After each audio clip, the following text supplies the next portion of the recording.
Hi, y'all. This is Kristen Chenoweth. Hi, I'm Gloria Stefan. This is Sarah Bareilles. Hi, I'm Patty Lapone.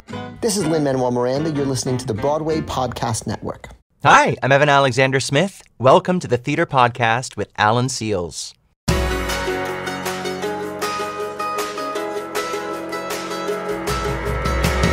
Hello, fellow theater lover, and welcome to an all-new episode of the Theater Podcast. I'm Alan Seals, and our guest for this episode, Evan Alexander Smith, comes to us from the past, where he went back to the future, the musical, that is. He just took over the role of George McFly here on Broadway and is absolutely crushing it. His journey to the stage is another one of somewhat pure happenstance, since as a younger Evan, he enjoyed the idea of performing, then got too nervous to truly follow through with it.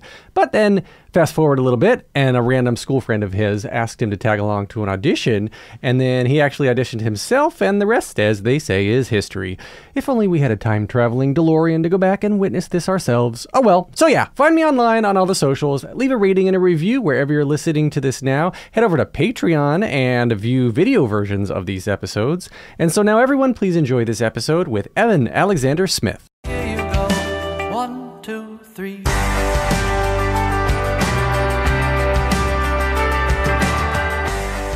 Today's guest is an actor, singer, and voiceover artist hailing from Toronto and proudly touting his dual Canadian-American citizenship. A Dora Award nominee and Gemini Award winner, he starred in the original Canadian production of the Toxic Avenger musical, spent 2 seasons at Canada's prestigious Shaw Festival in productions of Ragtime, His Girl Friday, Guys and Dolls, and Lady Windermere's Fan. National tour credits include Dirty Dancing in The Play That Goes Wrong, and his Broadway credits include Amazing Grace and the recent revival of Merrily We Roll Along, and now Back to the Future, the musical, where he is currently starring as George McFly. Evan Alexander Smith, welcome to the Theater Podcast. Thank you so much. So happy to be here. You are very welcome. Thanks for having me. I brought my my 9.5-year-old to see you. I saw you a couple days ago. Oh, no way. Yeah. And interestingly enough, I can't remember how old I was when I first saw the Back to the Future trilogy, or even the first one, right? But my 9.5-year-old now, this is the first non-animated film he has sat through enthralled. No way. That's fantastic. Right. And immediately, because I was going to take him to the show, because I was like, this is great for all ages, right? Knew he was going to take it to the show. So it was on a Wednesday, so on a Tuesday, we watched the movie, and then immediately he was like, wait, there's more? And so we watched, before we saw you on Wednesday, we watched the second one, and then yesterday, Thursday, had to watch the third one. He's been asking this, and he loved the movie, and loved the musical, loved you in the musical. Oh, thanks. Because he was like, That guy does the laugh. He does the laugh really well. It's always the laugh. It's what it always comes down to at the stage door. It's like, there are all kinds of things that we pepper in, but it's the laugh that is the thing that people walk away with. Well, it's so iconic. Yeah. And it's funny when I was auditioning for the show and was sort of going back trying to, and I will say I've had George's voice in my head for 30 years. This movie was on for me, since before I was younger than your son. But when I was sort of reviewing the material and trying to lock into those specific sort of Georgisms, the laugh was something that was just sort of like it was there. It wasn't something that I thought was super important, but it is the thing that gets the biggest reaction in the show of any of the things that I do. It's like, he did the laugh, which is great. I love it. But it's amazing your son's had this whole introduction to the Back to the Future cinematic live universe now. Yeah, and I mean, spoiler alert for those who haven't seen it. I mean, there is a flying car in the musical. That's all I'll say. But that by far was like, how did they do that? He was coming out like the whole way home, just how did they do that? What were they? What is magic? But I mean, going back to you for a second, because this is about you, not the car. Welcome, Flying DeLorean, to the Theater Podcast. Oh my gosh, Thank the you, DeLorean's Alan. a diva. I don't know that she would be able to sit for an hour talking to you like this. So, well, she would only respond to Roger Bart's voice anyway. That's right. Right. That's But, right. How tall are you, by the way? I haven't measured myself in the years since I've gotten older and started shrinking again, but 6'5". Wow. Is at the height of my youth. Yeah. Yeah, I'm a Height of tall your man. youths. I'm 6'1", and to get taller than me, it's not all that common. But yeah, I like you are just all legs on that stage. Oh, yeah. Yeah, and it works so well for George McFly. Oh, thanks. I used to say Hugh Coles, who I replaced, is maybe like 2 or 3 inches shorter than I am, but he could his legs were so long, it was like 2 steps across the massive Winter Garden stage for him, and he was side to side. His leg span was impressive, and I'm just trying to live up to that. Well, when did you get the call for this? And I mean, like the George McFly character is such a specific type of look, a very tall, very skinny kind of person, and like you are a muscular dude too, but like the way the costume sits on you, they hide it well because George McFly isn't supposed to be muscular. Yeah, I got the call. It was actually very quick, but it had been part of my sort of. It was something that was in the back of my head for probably 2 years. I remember I had first read the casting announcement about Roger joining the show for the Manchester run before the pandemic. And I thought, okay, cool. And I don't think I read too much more about it. And then it was really once they announced that they were coming to New York after they'd been so successful in the West End that my ears started to perk up. And I remember reading the press release and seeing that John Rando was directing. And John directed me in my first big job out of college, The Toxic Avenger.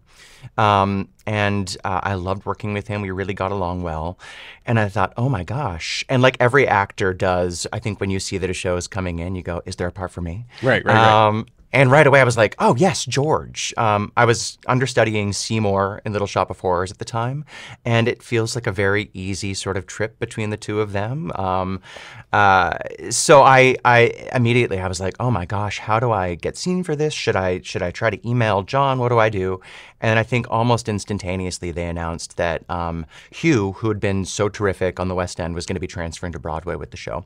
And so I sort of filed it in the back of my brain and thought, maybe in a year or two when Hugh's ready to do something else, or when the government takes his performance visa back and sends him back overseas.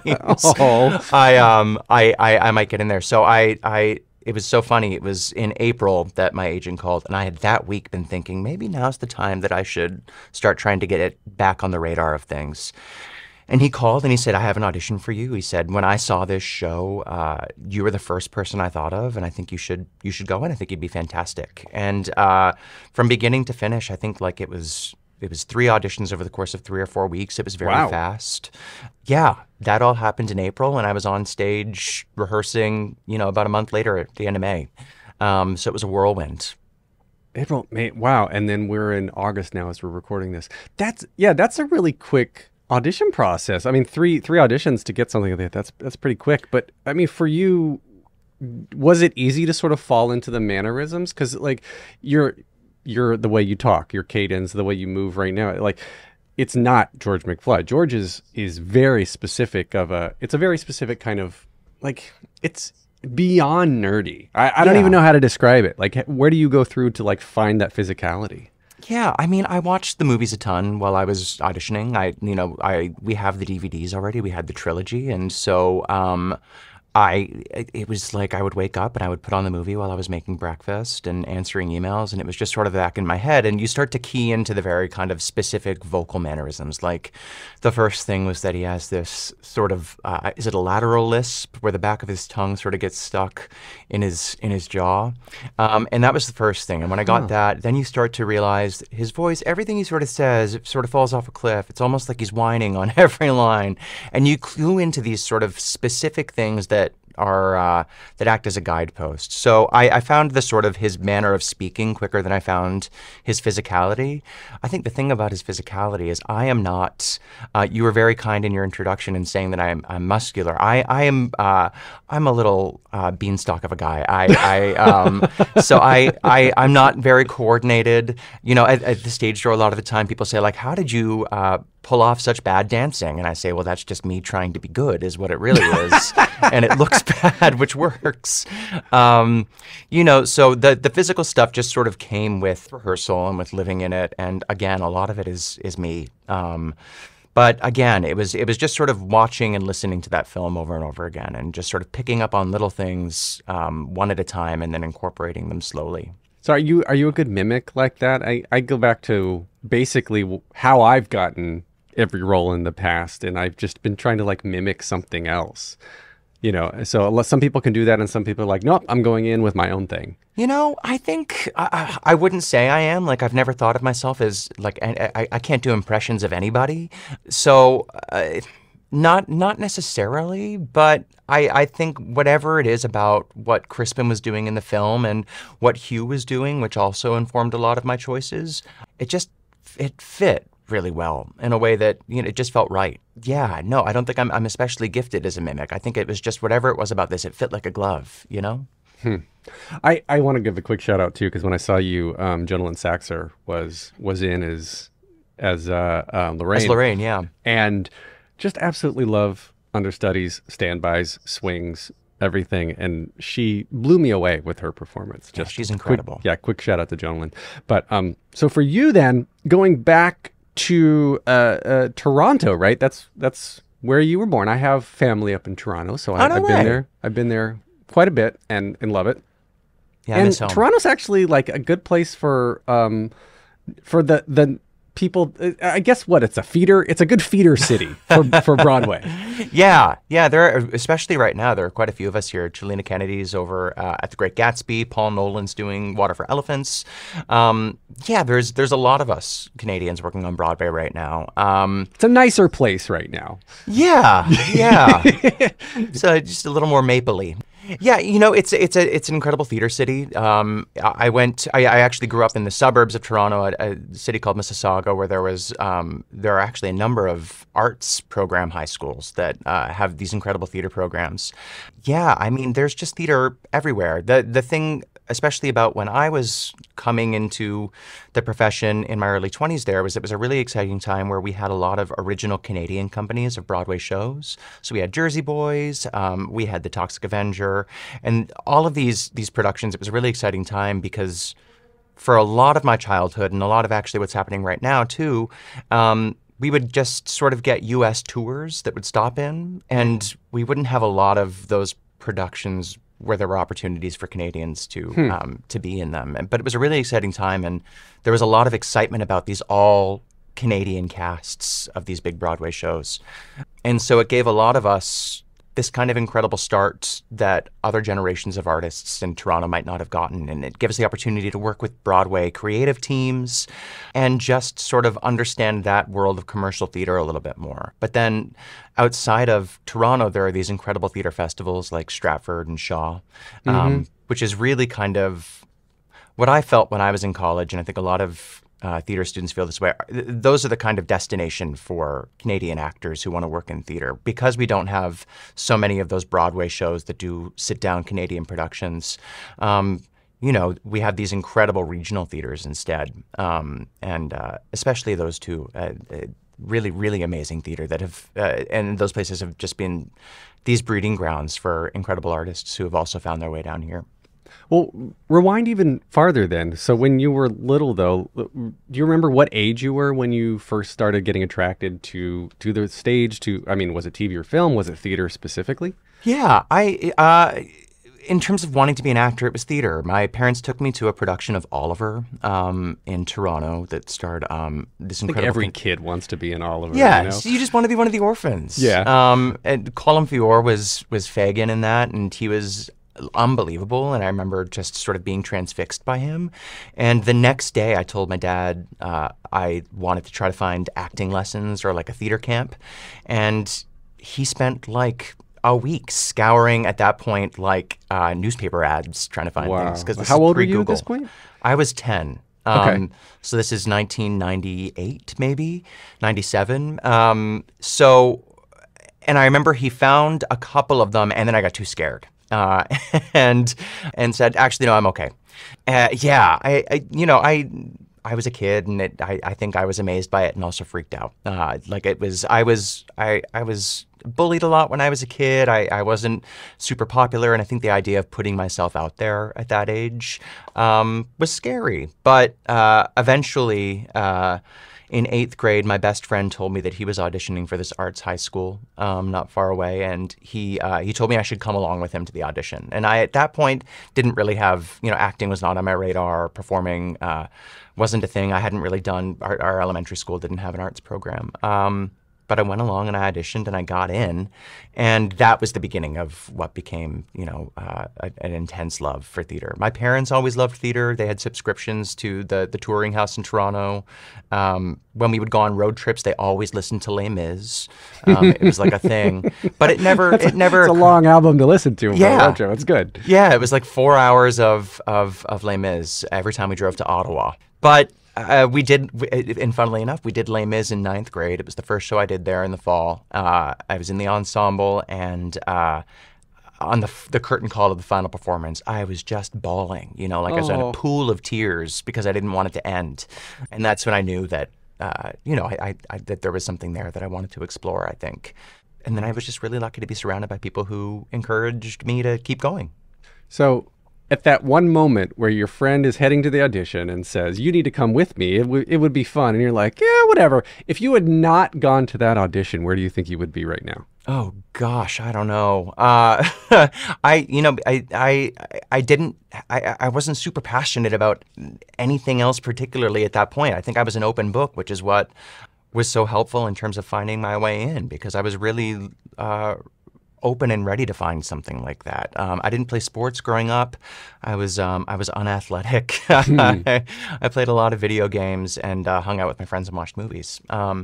Theater was this kind of revelatory thing that when it found me and I found it, it was like there was nothing else, Don't go anywhere. We'll be right back after this break.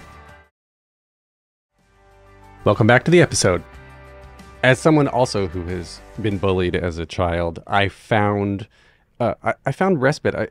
The pressure was off in theater socially. Yeah. There's pressure to perform. There's pressure on stage, right? The stage fright, we'll put that aside.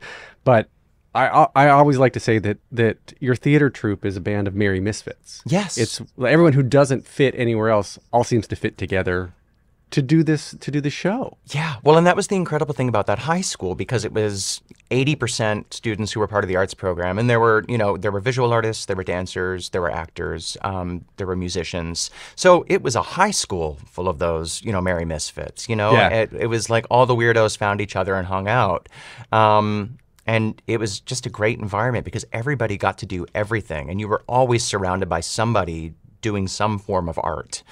It was really inspiring, and there was so much access to various programs and performances. It was just immersion. And there the 20% of students who were in the area who were fed into it, I think, had to catch up really quickly and go like, "There's no football team here." I think the legend was that there at one point was a football team at the high school, but they sold all of the equipment to buy a grand piano for the auditorium. So it was, it was just one of those places where you were surrounded by it, and we were all, weird kids who came from different high schools all over the city and found each other in this one place. So yeah, it was a special place.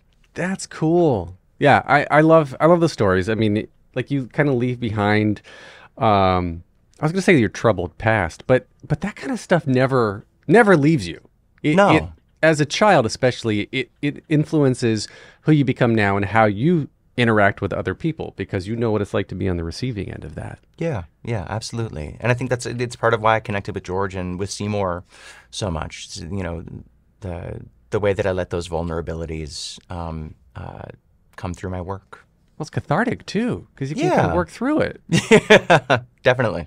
Work through in front of a house of 1,700 strangers. How big is the Winter Garden? Yeah, so everybody's paying $100+ a night to watch me go to a paid therapy session. It was, and then you get to punch the guy who is mean to you the whole time. That's right. And then you win at the end. Yeah, that's right. Yeah, that's got to be so much fun. Oh, something else too. I guess you've never, going back to the Future a second. I know that the DeLorean that you have on stage is 3/4 actual size. It has to be a little smaller. Yeah. And I think have you ever been able to sit in it? I know it's really tiny, and you being 6'5", I don't think you'd fit. I think Casey barely fits, and he's I think 5'5", 5'6". I think I would literally have to like fold my back in half somehow and like cut off my legs to get in there. I've seen it from the outside. It's very cool, but I have not even attempted to try to slip in there. Yeah, I don't know how they do it every night. I mean, there is a very specific way to get in, I have heard. Yeah. And I would love one day, as a 6'1" gentleman, I don't think I'd fit either. I'd be right there with you. But we'll ride in the trunk or something. Yeah. So you've got this great, well, the trunk, there is no trunk. It's a frunk. Oh, that's right. There's a frunk, I remember. And then in the back, they have all the time circuits. The time circuits are in the back. You can't fit back there. So come on, man. So you're doing this successful career in Toronto, in Canada. You're doing these festivals, and then at what point are you like, this is it? I gotta go to New York. New York's where my future lies. Yeah, interestingly enough, it wasn't necessarily a career choice. I met an incredible woman who became my wife, working for Disney Cruise Line together. So the Toxic Avenger closed, and then I got this job working on Disney Cruise Line. Which ship? The Disney Wonder, and the musical was the Wonder. Oh, have you? Yeah. So they were doing Toy Story the musical at the time, and typecast, they needed a tall guy with really long limbs to play Woody. And so I played Woody for a year, sailing around the Caribbean and the Mexican Riviera, and that's where I met my wife. And tell me she was playing Jessie. Oh, I wish. She played a bunch of people. She was incredible. She's an amazing dancer. And when you live together on a cruise ship, it's like right away, it tests your relationship immediately because you're in this little tin can. The rooms are the size of a bathroom. And you just get to know if you get along really quickly. So it was like one weekend we kind of, we both knew. And we were babies. We were 23, 24. Oh, wow, yeah. We were really young, but I fell in love, and we got off the ship, and she lived in New York, and I lived in Toronto, and we had to, we knew we wanted to get married, and we had to decide whether we wanted to do that, whether we wanted to eventually live in Canada or in New York, and I think we realized that it would be easier for both of us to have opportunities in New York. Again, because of the sort of like Canadian caste pride that had happened, we thought it might be more difficult for her to find work as an American in Canada than it would be for me to find work in New York. So we got married, and it took a year from when we got married to when my visa came through for me to actually move down there. So I did another season at the Shaw Festival while we waited, and then I moved down. And you were separated physically? We were separated. Yeah, and we could visit. Great. So, like, I would go up if I had a long weekend between shows, and she was, I would go down, and she would come up to see me whenever she had a chunk of time off. So we spent quite a bit of time together, but we weren't yet in the same place full time for the first year after we were married. No. Yeah, but we made it work, and then when I got down here, you went from living in a tin can to living 1,000 miles apart. Yes. Yeah, no, it was wild. I mean, and it was this like crazy courtship. It was truly like prime peak internet. It was Skype every night, and like, it was one of those. But yeah, eventually I moved down here. It was the fall of 2013, and we both just sort of like pounded the pavement together, and started figuring out how to start over again, really. I'd had, some connections from the people I'd worked with in Canada before I moved down, but really it was like starting over from scratch, which was interesting and scary. That's kind of a recipe for disaster. It could be. Yeah. Because a showmance, especially when you're isolated at sea, turning into something... I don't mean to pry, but no, I'm going to pry anyway. Okay, I do mean to pry. So you've got this tin can showmance, and I moved to New York too for a showmance turned marriage. In the end, that marriage did not work out. But yeah, you guys, you had it together, you got to know each other, and then you got to know each other separated by long distance, and then decided to make it work. And it sounds like it's something that like you truly got to know the ins and outs of like who you are as people, I guess both with the everyday life cycle, and then I guess who you are in testing the commitment from afar. And it's really, really good to I guess, have both extremes of that. Is that meter, a relationship meter? Is that what I'm looking for here? Yeah. I mean, definitely there are many more stories of shipmances that did not work than worked. But no, we've been together now for I think we're coming on our 12th anniversary this year. Congrats. Yeah, thank you. So yeah, here we are together. Wow. And then she also got to go around famously saying, "My boyfriend who lives in Canada." Exactly. Yeah. Exactly. So then when you came down to New York, then I mean, did you have to like hit the pavement doing survival jobs, or were you just auditioning for a while? I mean, because I know from stories, I never had the privilege of working on a ship. I always wanted to. I thought it would be cool because I know so many people who were able to save a lot of money working on a ship because a lot of your expenses are paid for when you're given that. And were you able to kind of live off that until Amazing Grace hit?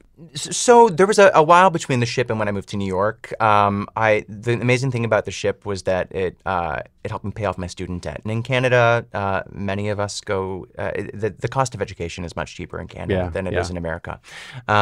So I was able to pay my way out of student debt, which took a lot of that burden off that a lot of actors deal with early in New York City. When you have a double six figures BFA to pay for, it is difficult. Yeah, that's insane. And so I was grateful not to have that hanging over my head. But yeah, I'd had 2 seasons at Shaw before I moved down and got a job as a barista pretty quickly right away when I moved here, and did that for, I want to say, about 6 months before I got Amazing Grace, and then just got really lucky and did that, and it's worked out that since then I've a lot of my survival job stuff has been around acting, not necessarily acting on stage, but being an audition reader or being an assistant and that kind of stuff. That's really interesting. That you were still involved. You're getting paid to be involved on the production side, but so being an audition reader, was that hard for you to read against people that you were like, I can do that part, I can do that better than they're doing? Gosh, no. It's the best education that I think any actor can get. Really? And it's what I always tell people who've already trained when they ask, what is your advice for an actor who's just moved to New York City, is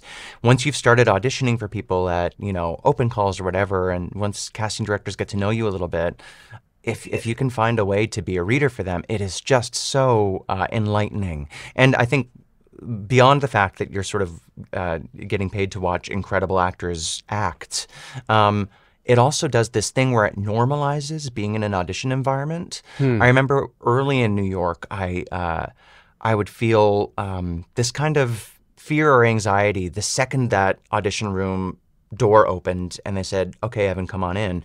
And it was like you were crossing into this scary, magical land where there was this room full of people who were there to judge you, and it felt like this scary foreign place. And I think the more I got to sit in auditions and the more I got to know casting directors, the more I realized, it just helped me to feel like it's a very normal, happy, healthy place with people who genuinely want you to succeed, who are all just there doing their job, and it made the whole thing much less scary. And so it killed a lot of those kind of audition nerves that I had early on in my career because I just got so used to being in those rooms. And understanding that the people who are watching me are normal, regular people who just love actors and love theater. But yeah, no, I got to learn from some of the best actors in the city. I remember reading with Reed Birney for his 1984 audition, and he grabbed me by the hand and pulled me up onto the acting spaces with, and we just did the scene as if we were in rehearsal. Moments like that I'll never forget as an actor. That again just came out of trying to be of service and that were a survival job, air quotes, but were just massively informative and incredible for my career acting as well. You get those bits of inspiration from all over the place. What's a common mistake people make that you would say, don't do this, people think they should, but they shouldn't? Oh gosh, I don't know. I mean, everybody comes with their own sort of baggage and stuff. I don't judge anybody, and I feel like that's a casting director's job to say. I think the main thing is again, you see a lot of people who are really anxious, and I would tell people it's just everybody in there wants you to succeed. Everybody there is rooting for you. And how you prepare is how you prepare. I think the more you can be prepared, the better. But everybody prepares in different ways, and that can be so particular. But the main thing, I think, is just like there's nothing to be afraid of. Just come in and perform it like you would in the show. It doesn't have to be scary. I heard once that a casting director, maybe this was this particular casting director, wanted a reader wanted readers in their auditions that weren't acting. Just wanted like straight reading. And is that something that, as an actor who was a reader, were you told like, okay, Evan, tone it down a little bit. You're not auditioning for this. No, never explicitly. I think I had like a bit of an awareness of that, having been an actor who's read with people on either ends of the spectrum. Sometimes you go into an audition with an actor who is their face down in the script, not doing anything, and you just go, okay, I have to pretend like I'm acting to a wall right now because this person, for any number of reasons, is not present. I think my biggest goal always when I'm reading with somebody is just to be there with them and to be open and present with them so that they feel like they have somebody receiving what they're giving. It's never about me, the guy in the corner. It's always about the person that they're auditioning. And I think that's a balance that you find over time. I have been in some rooms where, especially if it's for a casting director who's casting something for film and TV, where there's just sort of a technical requirement that like you're sitting right next to the camera, you need to be a little softer so that you're not blowing out the microphone next to you. But no, I mean, I think you just feel it out and you try to remember that nothing that I'm doing is about me. It's all about the person across the room from you. I think I've done a limited amount of casting in my day. And I just became an old pirate somehow. I've done a limited amount of casting, and being on the side of it, you're right. Like, I want everyone to come in and do their best, and you want to have a pool of amazing auditions to choose from, not just choose the only person who didn't suck. Yeah. And you're right. Like, everybody wants you to do your best. Everybody wants you to just make bold choices and try not to be somebody else. Yeah. Well, which is the lifetime work of an actor. I feel like I've been professionally acting now for 15 years, and I feel like it's just in the last couple that I've sort of really started to get to know who I am and settle into embracing what it is that I bring to a thing. But it's so hard, especially when you're young, to not try to be somebody else, or to not try to embody something that you see as successful in other people. It's really, really difficult. I think at the end of the day, too, I don't know if this is your experience on the other side of the table, I've found that in a place like New York City, just about everybody who comes in is super talented. There aren't, you don't see a lot of bad auditions. People are cast for any number of reasons. Somebody is more right for the role because they are a certain height, or they have a certain characteristic that pairs well with the person they're going to be acting with. But the majority of the time, everybody is incredible, and everybody who comes into those rooms are wonderful, gifted actors who could lead any show they wanted to. It's just about the right fit, and knowing that what's for you will come to you, and that there are just a million reasons why you may or may not be cast in a thing. But at the end of the day, in a place like New York City, everybody's talented. Mm-hmm. And it's tough. Yeah. Everybody's different. Embrace what makes you different. That's what we always lean into. Don't go anywhere. We'll be right back after this break. Welcome back to the episode. So going back to Little Evan again for a second, because the acting, the singing, you said we'll say you're an actor who moves. Sure. But you were, what was it, freshman year you said you were cast in Les Mis, right? So yeah. That requires an amount of singing. Were you already singing at that point? When did you start taking lessons, trying to professionalize it? I never really took lessons in high school. My dad was a big singing in the car guy, and so I always sang in the car with him. My parents loved blasting music in the house, whether they were cleaning, whether they were doing anything. So there was always something playing, and I think I grew up singing along to a lot of stuff. I think I learned that I could sing during Les Mis, during that first production. And then it was, I refined over the course of a few years. But it's interesting, you asked before if I thought that I was a good mimic. And I think a lot of how I initially learned to sing was by mimicking vocalists that I was listening to. It was listening to that cast album of Les Mis and trying to sound like the guy. It was listening to like Anthony Warlow on the Jekyll and Hyde concept cast album and trying to sound like Anthony Warlow, or Stephen Sutcliffe in the Ragtime album. It was, you find your favorite musicals and your favorite singers and you try to emulate that. And that was a lot of what like my early vocal lessons were. It was just like, how do I do what they're doing? And can I make my voice do that? What is a vibrato? Can I make my bravado go faster? What is that? I don't think I really sort of had any real voice lessons until maybe 12th grade, maybe college. It was very late. It's a natural talent that you then just start to polish, right? And it's very, very cool that you leaned into it. And it's funny that you were already in a musical when you learned it to yourself. You're like, oh, I guess I can sing, because you were already in the musical singing. Well, and when I say I think I learned I can sing, I think what it mostly was at that time, I remember the first thing when we had the first rehearsal for the students in Les Mis, and we were all picking parts in the cafe song. And I remember the first thing somebody said to me after I sang a line was, "Wow, you're loud."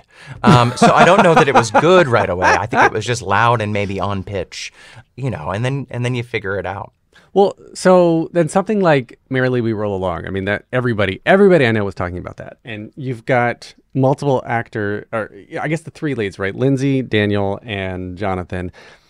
Very different backgrounds. And so you've got Daniel Radcliffe, who comes from very, very strong performing. Everyone was like, oh, he can sing. And then you've got Jonathan Groff, who, of course, is known for singing and acting. And Lindsay Mendez, also a performing background. But like, being with them, learning from them, and how everybody else in the cast, like, or how the three of them approach their roles individually, right?